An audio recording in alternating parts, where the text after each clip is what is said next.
Halo guys, ketemu lagi bersama gue Samuel di Sama Divi 160.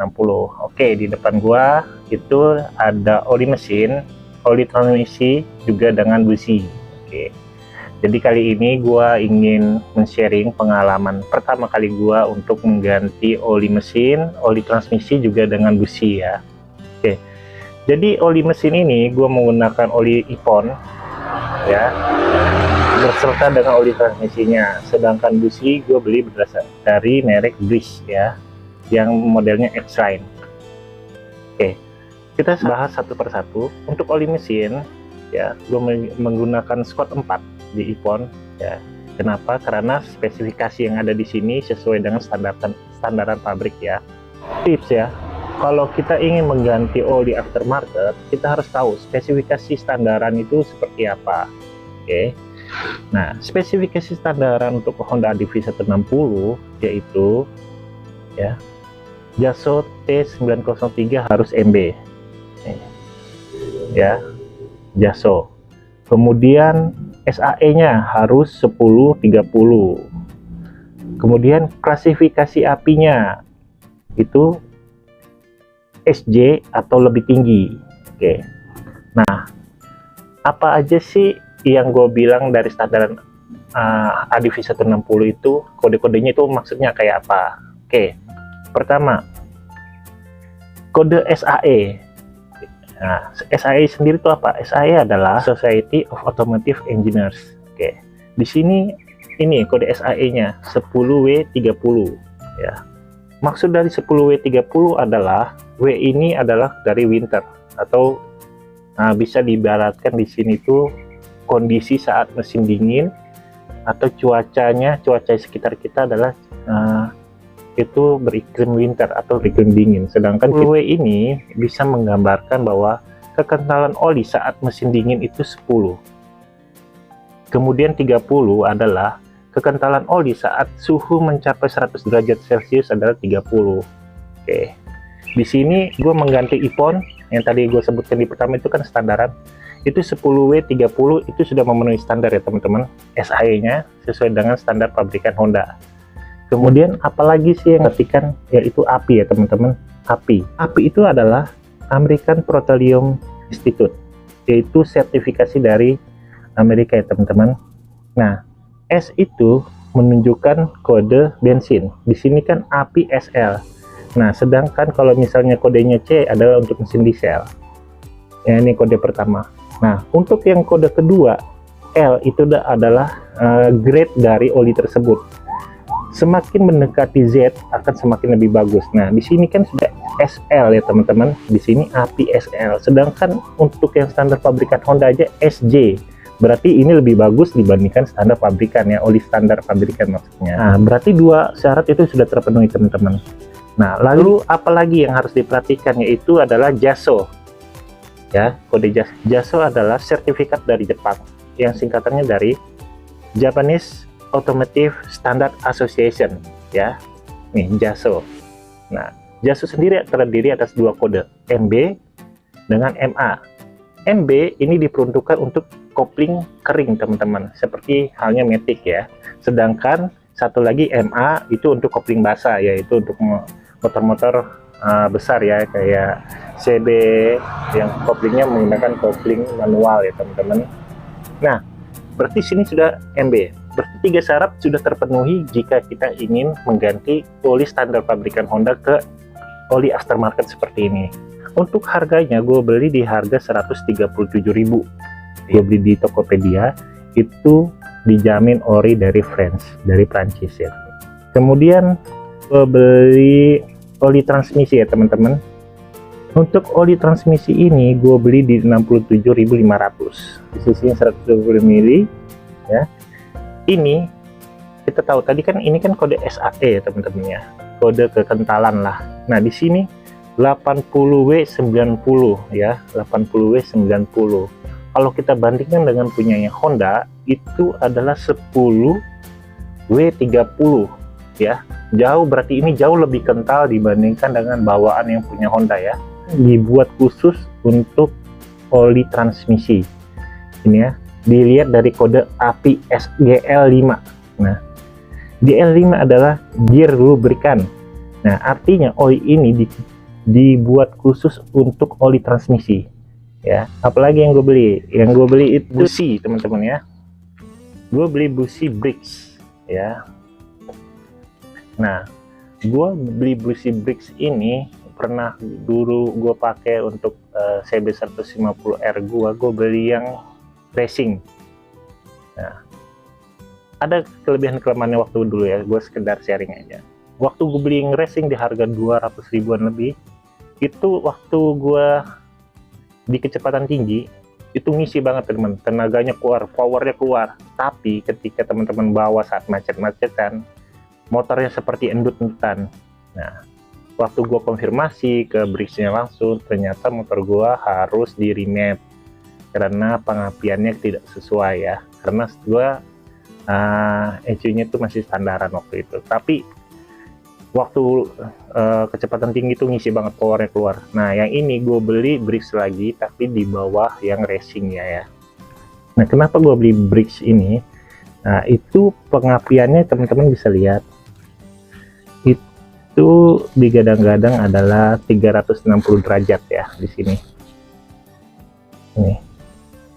Harganya gue beli di 259.000. Nah, inti dari busi ini adalah terbuat dari silver, kemudian pemakaiannya sampai dengan 30.000 km teman-teman. Untuk motor standaran juga motor modifikasi bisa menggunakan motor busi ini.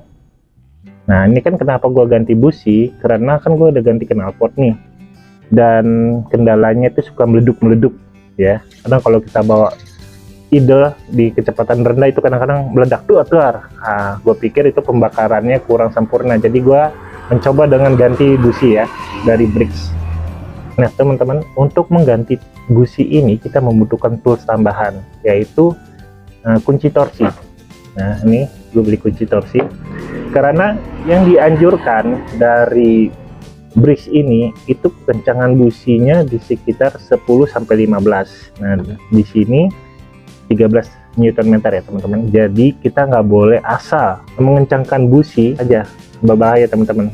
Bisa jadi dratnya slack, bisa mengakibatkan patah, atau ininya ketekan teman-teman terlalu dalam, jadi ininya rusak, kepala businya, jadi pengapiannya jadi kurang sempurna. Jadi kita membutuhkan kunci torsi. Teman-teman, kita langsung aja eksekusi penggantian oli. Oke teman-teman, untuk menguras oli transmisi itu kita membutuhkan kunci 12 teman-teman. Nah, lubang buangnya ada di bawah sini ya teman-teman. Nanti pengisiannya ada di sini. Oke. Nah, menurut standar pabrikan Honda dari buku manualnya, itu yang dibutuhkan untuk mengisi kembali oli transmisi itu adalah 110 ya teman-teman. Sedangkan ini 125.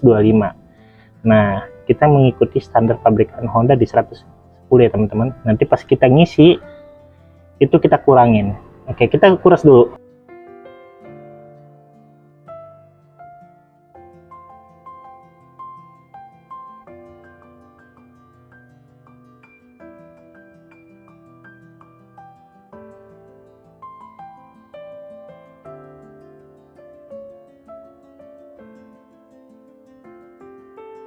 Ketika teman-teman beli motor Honda, saya sarankan di servis pertama segera ganti, selain ganti oli mesin juga ganti oli transmisi. Karena kita tahu ketika mesin masih baru pasti banyak sekali gesekan yang timbul ya teman-teman. Penyesuaiannya pasti banyak residu-residu berupa butiran halus dari besi ya teman-teman. Maka langsung segera diganti. Nah, ini berarti ini penggantian kedua setelah gue beli ya. Masih bersih, untungnya bersih teman-teman, sudah tidak ada lagi residu-residu dari besi. Oke, kita buka lagi yang bagian atas.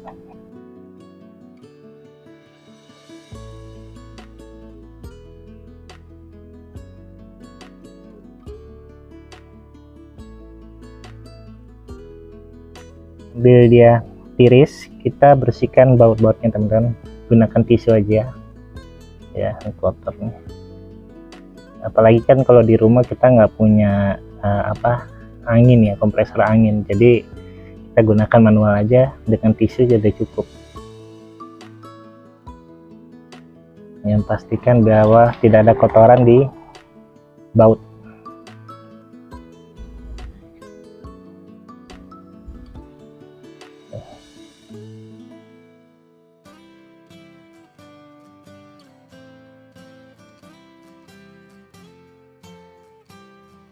Kita biarkan dia tiris, kita tap oli dulu sekalian. Di sini gue mau ganti oli juga sekalian membersihkan filter oli ya. Untuk ini kita menggunakan kunci 12.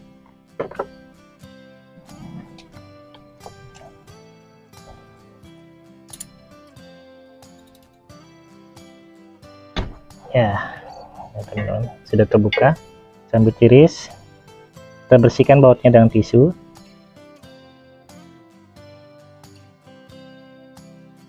Nah, untuk berapa cc nya kita masukkan ke oli itu, kalau cuman ganti oli biasa di 0,75 ya. Nah, jika kita membersihkan filter itu di 0,85.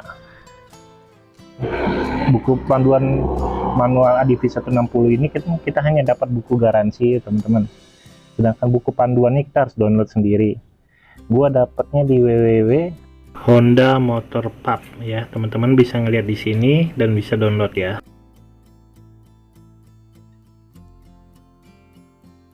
Nah, untuk membuka filter oli ini kita membutuhkan kunci pas 17 ya teman-teman. Nah, bukanya itu ke arah kiri. Ini agak keras ya teman-teman, hati-hati strike.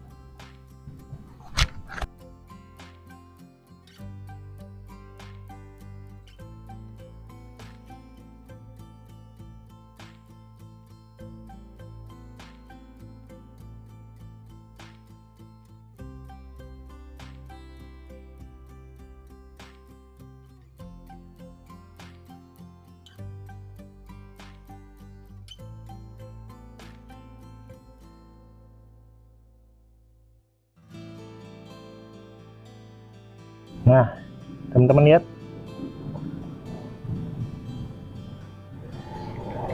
Nah, lihat ya. Tuh. Ya. Ada residu-residu. Jadi, kalau teman-teman mau bersihkan sendiri juga nggak apa-apa. Tapi kalau udah males ke bengkel, bilang minta bersihkan saringan olinya. Nih. Kalau ini mampet olinya, perputaran olinya nggak akan sempurna teman-teman. Tuh ya.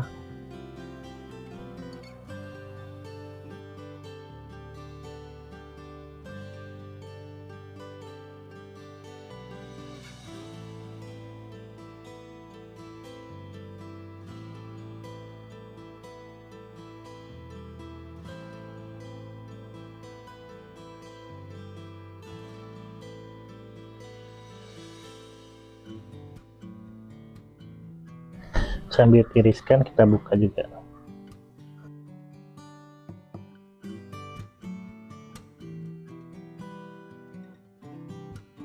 Nah, sambil dia tiris kita coba mengganti busi. Nah teman-teman, untuk mengganti busi itu lewat sini ya, bagian kiri motor di sini. Nah, caranya itu kita buka penutup ini di sini, kita cabut. Oke. Di sini ada pin. Nah, tekan, kemudian teman-teman bisa buka menggunakan. Nah, tuh, jadi teman-teman tekan ini masuk, yang tarik aja. Oke. Kita congkel.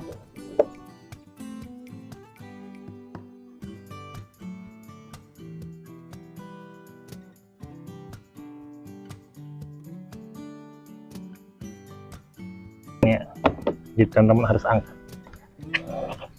Nah, sudah terbuka teman-teman. Nah, ini tuh kelihatan dari sini ya, kop businya ya, kita buka.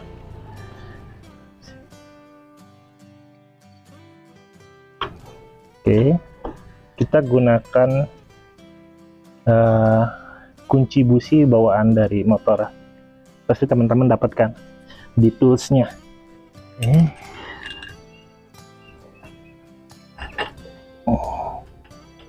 Nah, teman-teman wajib menggunakan kunci busi bawaan ya, biar nggak slack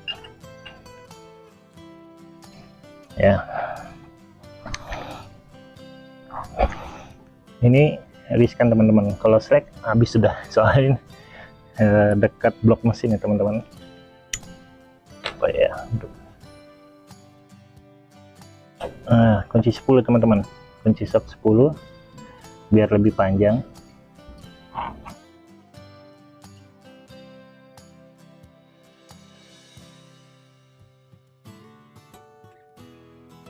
Ini busi lamanya teman-teman, lihat kelihatan angus kan ya, mungkin ini pembakaran kurang sempurna ya, mungkin ya, karena akibat dari mengganti knalpot. Nah, semoga dengan busi bris bisa mengatasi penyakit meledak-meleduknya knalpot ya. Nah, ini sudah saya masukkan, putar pakai tangan, sampai tidak bisa bergerak lagi, baru menggunakan kunci torsi. Untuk kunci torsi saya menggunakan di angka 14 Newton ya.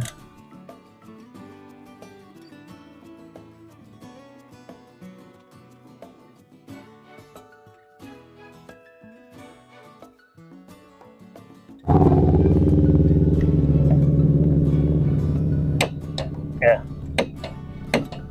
sudah teman-teman, sampai bunyi. Jika teman-teman hanya mempunyai kunci shock seperti ini, teman-teman bisa mengikuti anjuran dari bris, yaitu 30 derajat setelah kunci kita putar dengan tangan dan tidak bisa bergerak lagi ya. Baru kita kencangkan dengan kunci shock 30 derajat saja.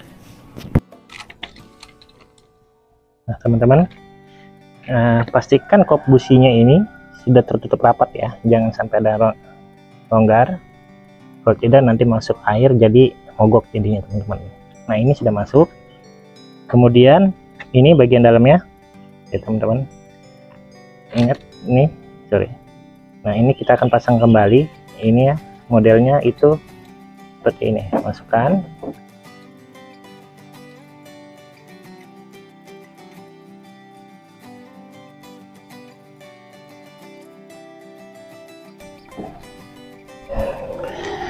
Nah, ini kita naikin ke atas pinnya, kita masukkan,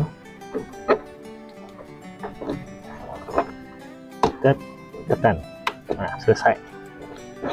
Begitu tipsnya teman-teman, tips dan cara mengganti busi. Kemudian kita lanjutkan, ketika oli sudah tiris, kita bersihkan dulu.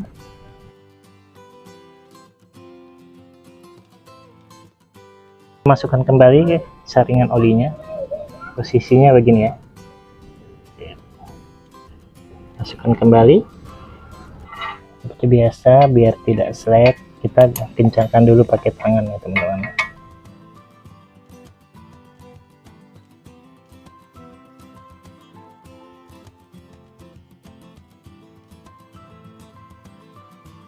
Oke, ini sampai nggak bisa diputar lagi pakai tangan, kemudian kencangkan teman-teman. Oke, cukup. Yang penting nanti ketika teman-teman lihat ini tidak akan ada tetesan oli lagi deh, itu sudah cukup ya. Jangan terlalu keras, nanti keras bisa slack. Kemudian kita kencangkan lagi baut tapan oli yang di bawah. Selalu gunakan tangan dulu teman-teman, biar ininya tidak slack.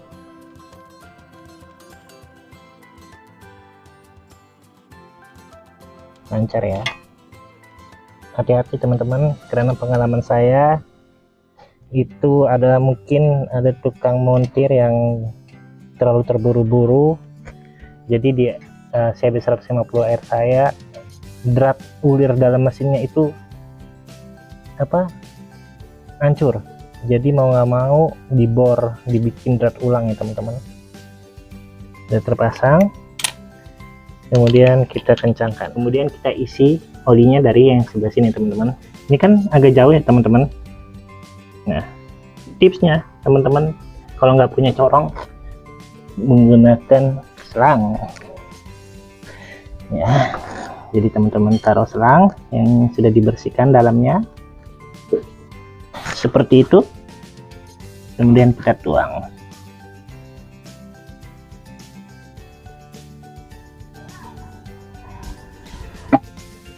Tinggal kita tutup.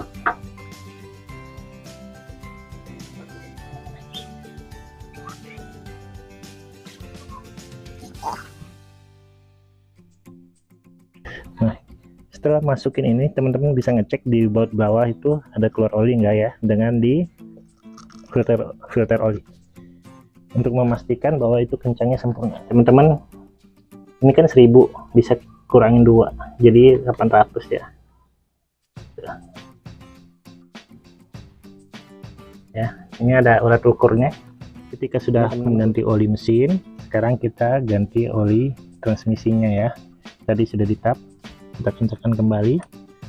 Selalu gunakan tangan dulu ya teman-teman.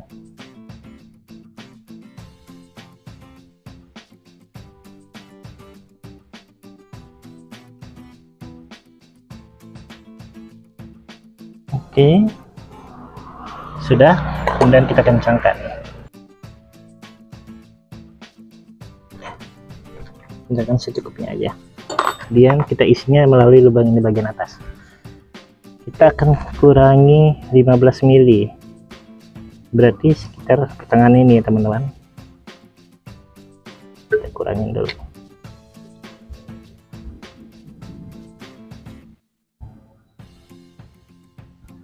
Oke, kayaknya sudah cukup. Jadikan 15, berarti di sini sisa 110. Tinggal kita masukkan.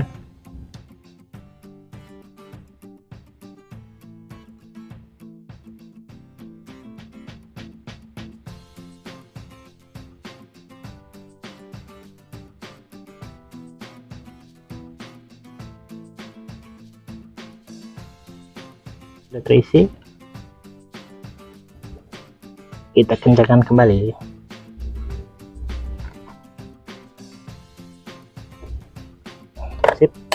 Oke teman-teman, begitu saja tips dan cara penggantian oli transmisi dan busi. Oke, cukup sampai di sini. Tunggu video sama di V160. Jangan lupa komen dan subscribe. Dadah.